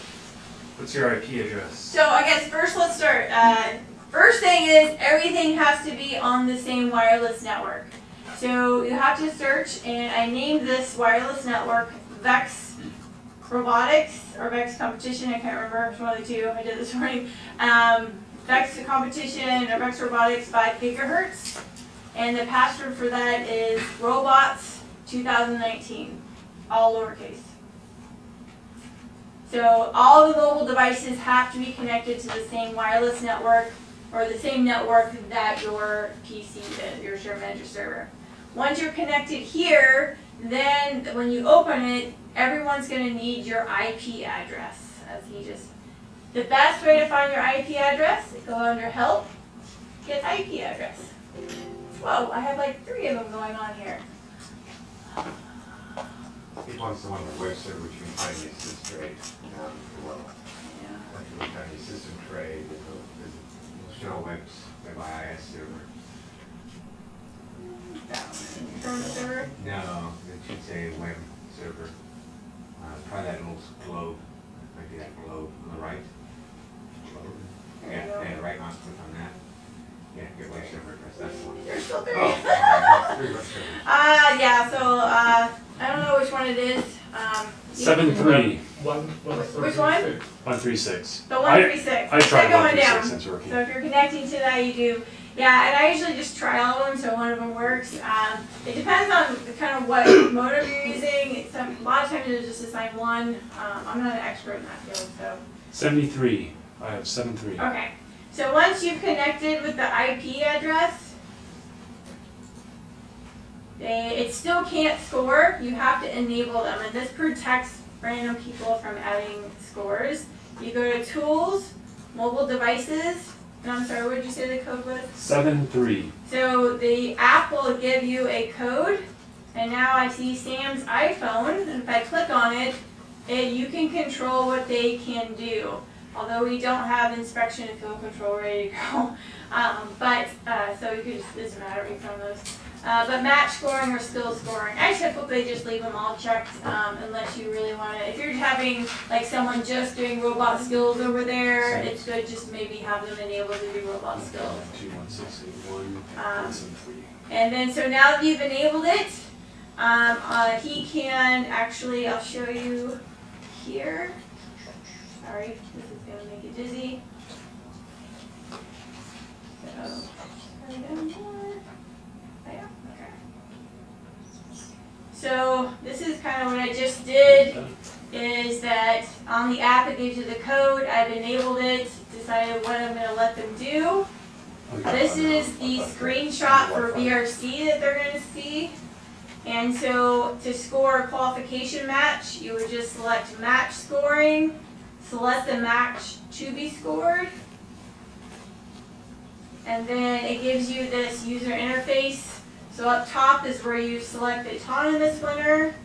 Here is where I showed you the cube screen. So this is where you count how many cubes for red alliance, blue alliance. You need to click the towers button and it toggles to a different screen than the towers.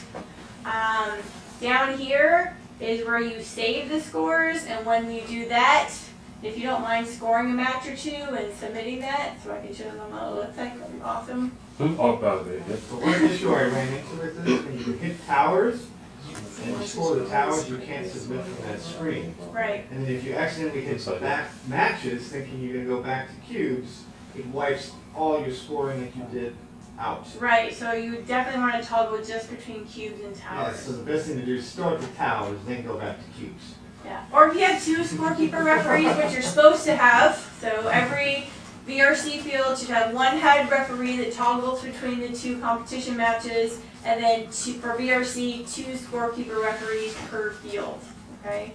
And for VEX IQ, we usually do one head ref and one scorekeeper referee. And a lot of times scorekeeper referees will say, hey, I'm doing towers and I'm doing cubes, or however they want to do it. They both are scoring, and it's actually live between each other. So if one does it on their phone, it actually, the score will transmit between each other. After a match is done, what you're going to do is make sure both scorekeepers agree with the same, that they're like, hey, we agree with this. Then you check with the teams to make sure they agree with it. We're all human, we all make mistakes, so we want to make sure they're good with it. And the game manual, that's the time when they can, if they have a disagreement with the score, that's when they're supposed to bring it up. So you don't want to skip that step, it's very important. If the teams agree with it, then the scorekeeper referee, and you only need one to do this. So if you have two scorekeeper referees keeping score, just nominate one to do the actual submission. They would click this green button there. If you're doing robot skills, you would click skills challenges, select the team number that is running the skills match, and then here, next skills and VRC is easy to do. There's no colors, so you just count the number of scored cubes and cubes placed in towers. And down here, this is really important. You want to determine if you're doing driver or programming. So again, don't forget that part. I don't think it'll actually let you submit if you don't press one or the other. Again, you push the green button to save the scores, and you click back here on skills to get back to this screen that has the team numbers on there that you can choose from.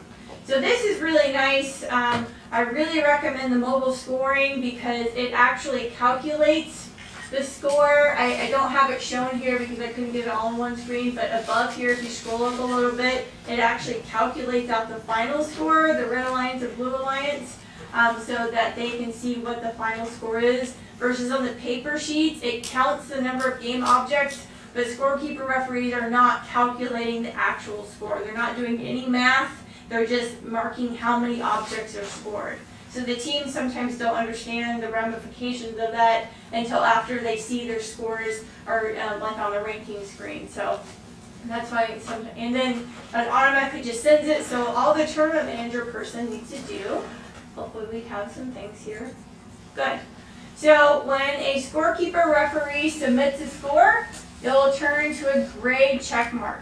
So that means they've sent their score in, but the tournament manager operator still needs to make sure it's good. So sometimes you can actually, the numbers could be off, like there's only, I don't know how many, I guess I don't know, 66 cubes, and maybe they put in like 60, 70 cubes. This will come up with big red letters saying, hey, there's an invalid score. So as long as the score is valid, then you have the tournament operator select it and say save scores, and now it's turned green. You're good to go. One question. Yeah. With the mobile scorekeeper, so can the operator accidentally do some mistake and go back to a previous match and then accidentally turn something and then save again, and what will happen? So once you have submitted a score as a scorekeeper, if you try to resubmit it, it'll give you an error message at the bottom saying you can't resubmit it. But if, let's say, they did submit it and then the teams all of a sudden realize, oh wait, we asked them a question and they did it wrong. So to fix it, you just come back to the tournament manager computer and you can, let's say, go in here. Oh, look here, we have an invalid score. Thank you very much. They did very well. They scored a lot of cubes. They're this isn't right, so we can change this down to something that is valid. Although it should, how many do we have? Oh, there we go. So once it stops turning red, that means you're back into valid score range. And this is also a way you can edit a score that got submitted that was not correct. And then once everyone agrees upon that again, then you come down here and save scores. Okay? There are some cases, we had it a couple years ago with the star strip where they were tossing the stars over, and there was a whole bunch of times when the referees got the red and blue scores mixed up. It was just kind of mentally confusing. And then both alliances would come up. We don't really encourage this, but there are just some cases where yeah, that score is really wrong. They're not really supposed to, they're supposed to know that at the end of the match, but with the paper score sheets especially, if they, put it in wrong or something like that, then, definitely fix it. Like if you had paper score sheets and it was one number and the person accidentally entered it wrong and a student came up and you guys verified on the score sheet, you can go back and change it to be correct. You just click on it again, and just change it again. Oops, not so invalid score. And down here it does say official scores have been modified. So if you accidentally click something, it will revert, or you can save scores to overwrite it there. Okay, so I'm just going to save now, it. Can you just unscore a match and then resubmit it? Yep. So for example, if you're just testing out some stuff and showing some examples to your scorekeeper referees, you can also reset the score and reverse scores. And so that will turn everything to 0. We're going to go, wait, I didn't really want to do that, and revert it, and it'll bring it back. Save those. Okay. Oops. Nope, can't do that one. Did another one. Oh, holy cow, 176. That's huge. 36. What are you even giving a honest one? Okay. So again, this is, a lot, once you get going, this gets a lot easier. It's really useful to have a meeting in the morning with your referees and scorekeepers to make sure everyone knows how to do this, and have them practice a couple times. Again, if they enter scores, just go back, like we were just talking about, and unscore the match before the real event gets going. But definitely try to get them going before the first match. Don't expect them to know how to do this. And it's a really good idea to email them beforehand and have them already download the app on their device before they get there, so they don't have to necessarily rely on the network to do that. You're not guaranteed coverage there. So Sam, if you don't mind scoring a bunch more, and then I can show how to do finals. Okay. You don't have to, but I can help you with that. I should have done less teams. There was way too many, or less matches. Oh, actually, that's a good idea. So let's say This happened actually in Florida. Power went out. They went like 2 hours behind trying to like figure out what's gonna do.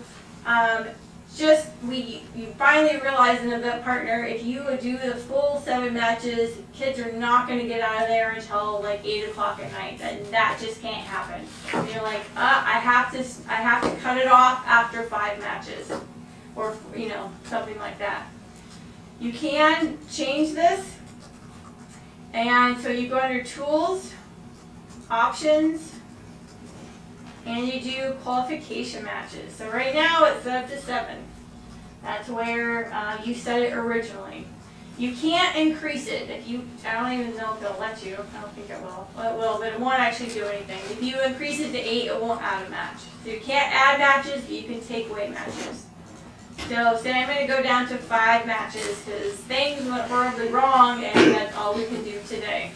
This is not a common occurrence, but we do leave that option because we can't predict everything that happens. So if you do that, it automatically figures out what matches should no longer be played to give every team 5 matches. And you'll see down here, they're all grayed out now. I'm actually going to take that. The other thing I wanted to show you under options, everything that we set up in our wizard is under options. So general, so your event name and your passwords. If you forget what your password was, that's where you find that. Your eliminations, how many? So this goes back to John's question. If you set it up for 12 alliances, but you only have 20 teams there, and you can only have 10 alliances, right? Then you can change that at a later time.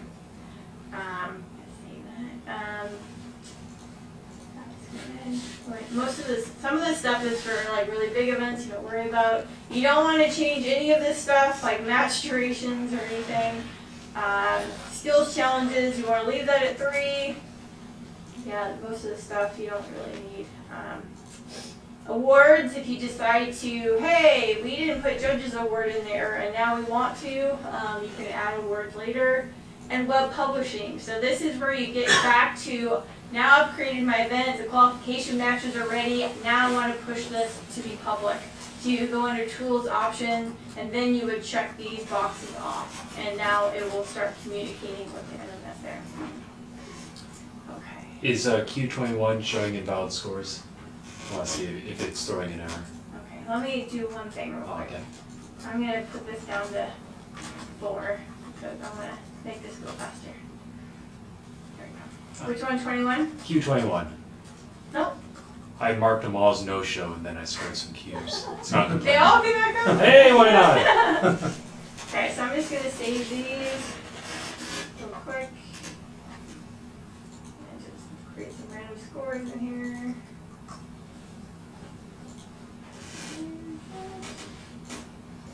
No, should just use the source for that team. Huh. Whatever it is, and then just wasn't reported for that team.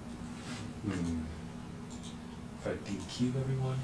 There are rules on what happens if both teams on. So everyone there got DQ in Q14. Not sure how that'd be done, but they let me do it. Well, if they all drove at each other's interview. Yeah, they all just exploded. SGT is automatic DQ, so you can't have multiple SGT. There we go. In order to do alliance selections, all these have to be scored, so that's why I've written that. Okay, so now your qualification matches are done. I know we only have 10 minutes left, so I'm going to go through this kind of fast to make sure to get you guys out of here on time. And so to create your alliance selection, you would go to your alliance selection tab. I'm just going to close this for now and say start alliance selection. So let's say a team left, okay? Something happened and they just had to leave early. You can mark one of them ineligible, so they didn't make it here. So if you actually make enough teams ineligible where you don't have enough alliance or teams to make an alliance, it'll give you an error, and you'll have to go back and change the number of alliances. Okay, so I'm going to say continue for alliance selection. If all teams are there, you just go with it. Before we move on, I want to show, So when you're doing alliance selection for your audience display, you're going to want to change it to alliance selection, and that shows you the teams up here and what teams you're choosing. XIQ is super easy. You just do finals, match, and it creates them all. So you don't have to do all this stuff. What's this? So it automatically knows the first seeded team, and this is the team number. And so it's asking which team does the number 1 seed team want to pick. So say they want to pick, where's seed number, let's say rank number 4. Okay. So, you know, they have the option to be on their alliance or decline. So either way, once they pick team number 4, you always want to say add team. Then it's going to give you the window. Did they accept or decline? So team number 4 has a different partner in mind, and they're pretty high up on the rankings, so they're going to be an alliance captain. So it's totally reasonable for them to decline. They decline, you'll notice it changes color up here. So let's go to the next team. Team number 6, add team, they said yes. So it puts them next to their alliance partner, then it grabs the second, the next ranked team. Say they said, I want to pick team number 5 again. And look at that, it won't let you add them. So it prevents it from picking a team that already declined. So it kind of makes it so it can't be possible. Just in case you forget, because if a lot of teams start declining, it's too hard to keep track, the tournament manager keep track of it for you. So that process just continues until all the teams have been added. I'm just going to randomly pick.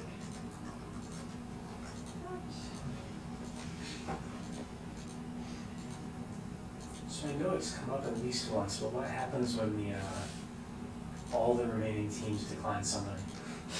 I don't know. The world ends. Yes. The ceiling falls in. Everyone dies. So we don't have to think about that question. Okay, so down the bottom you have, once all the alliances have been chosen, you still have to finalize them.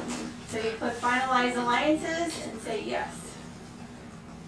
And then you go back to your scoring tab, and then down here, now you notice there are these little plus buttons, and this gets you to your finals matches. So if I bring back my audience display, if I now choose an elimination bracket, it will show it up here so that teams can see there. If you're having like a 16 alliance finals, so here is where you come down and show different parts of the bracket. Okay, it only shows half of it at a time for the round of 16, so you have to kind of keep track of which one to show. Once you get to quarterfinals, it will show all of them there. So there's that one. So you run these exactly the same way, except there's a little trick for, where is that? Oh, one thing, if you want this elimination bracket, it's really helpful for cuers and for referees. You can print that out, and it only fills in what it knows, so you have to keep printing it out, each different bracket, but it's really helpful to have those printed out for your cuers and your referees as you go through. Here is, oh, here it is, Elimination Finals Match Q. So here, if I were just to, right now it's showing a logo screen. It's not saying which teams are actually being queued up. If you say which field they're on, so pretend that this is a robot mesh field, then it's a second field, a competition field, not the skills challenges field. You can designate which field the matches are on, so when you queue it up, it automatically knows it, and it will now queue it up with the right team numbers. So use this Elimination Finals Match Queue to queue it, and you can actually queue it from here. So it has a little button, queue there, and then you can just start the match. So pretty easy there. I'm just gonna cancel all this. So So this year it's one and done again. So I'm just going to save some of these. If it turns red, that means the Red Alliance won. We'll let the Blue Alliance win here. Blue Alliance. If they have a tie, it creates a second match automatically down here. So it will keep creating matches until the tie is broken, which hopefully is sooner than later. If they tie more than once, you're allowed to kick them out. And then, so I'm going to just keep scoring these so you guys can see it.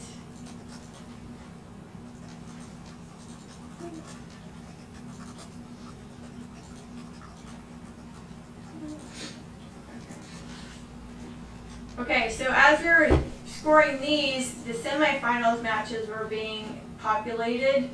So again, if I go to my audience display and elimination bracket, now we're in quarterfinal finals, and you can see it keep populating. And again, you can run that report again and print that out again. Oh, thank you. Yeah. Oh, you did tie. I want to get out of here. Okay. Blue one here. Okay, and now again our finals matches was created, and full Blue Alliance. I like Blue Alliance. Okay, so now all your finals matches are done. Okay, everybody's happy most of the time. And what you're going to do next is go to awards, okay? So this is where you enter the award winners for the event. Your head judge advisor should be bringing you the judged award winners pretty soon right after qualification matches in, because the awards do not depend upon how finals ends. Everything just depends upon qualification rankings and robot skills rankings, which should all be done before then. So when you get the judged award results, you're going to just pick the judged award, click the team number that won, and everything else populates. You don't have to worry about it, and just say save. And so all you have to do is find the team number. Yep. So what to put into the description? Nothing. Yeah, you don't have to worry about that. You just have to put the team number. One thing is an event partner, you just want to do a quick double check in terms of making sure the same team doesn't win more than one judged award. That's against our judging guide. So if you notice they've given the same team the Excellence Award and Design Award, just have a little friendly conversation with your head judge advisor and have them go back and discuss and pick two different teams. So we want to spread the wealth a little bit on that one. Okay, these awards are called performance awards, or if you have like robot skills, that's a performance award that's based upon data. So the same team can win multiple performance awards because that's not based upon judging. The way you fill those is you click this little button, autofill winners, and it says you want to overwrite their current winner. So yes, and it automatically gets those. It's, so you don't mess up. You can manually enter them, but why do that? It automatically does that. So you've had the awards now added. Last thing, if you want to be super cool, we do have the slide function. I really highly recommend it because it looks fantastic. You just say auto add slides.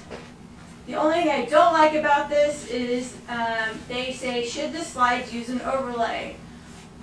No one really uses an overlay except at Worlds or really big events. So I think the default should be no, but it's yes. So make sure you click no for overlay, otherwise you're going to get this green screen background, and you don't want that. So you say no down here and say create slides, and it automatically creates all your award slides. So when your MC or whoever is announcing your awards, you have the tournament manager, operator, click on that first one. So each award has two slides, an intro slide and an award slide. So you start with the intro slide, and up here on this side, this is called the preview screen. So you guys are still seeing the bracket, right? Okay. So as soon as I say send preview to live, that intro screen now shows only the tournament manager operator sees the winner. So you get the intro slide, and then, oh, I should show you this.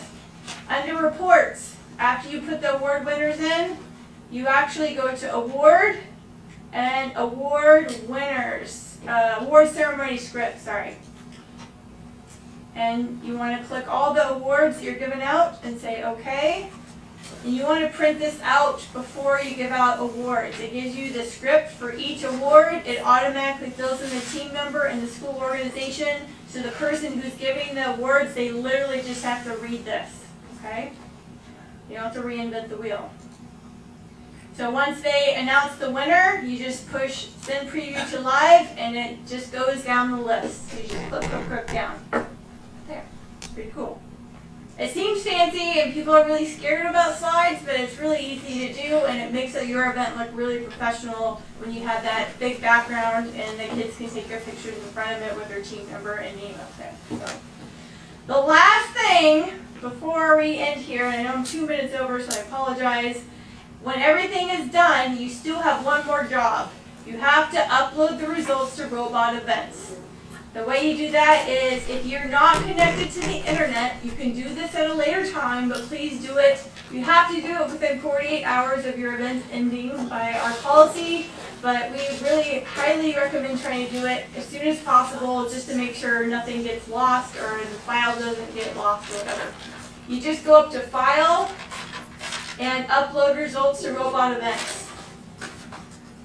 So since we didn't put the RE code and TM code, it's giving me an error saying this is not a real event, but they'll come up with a window and it will say, do you want to finalize results? You says yes, and you say okay, and it'll have a little bar, and if it's green it says success, that means you are good to go. And then your job is done. And then clean up it. So I know that's a ton of information. One thing I did want to show you under help, there is the user guide and the mobile user guide. I will also give you guys that presentation, these two presentations if I haven't done already, of the VEX IQ setup and the VRC setup that has the whole field layout, has all the wiring and networking, all that information there, step by step how to do everything. So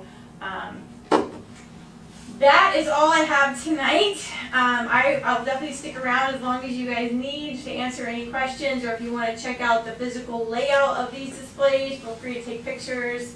But thank you guys all for coming, and I appreciate it, and I can't wait to help you guys at your events this year. So thank you. Thank you.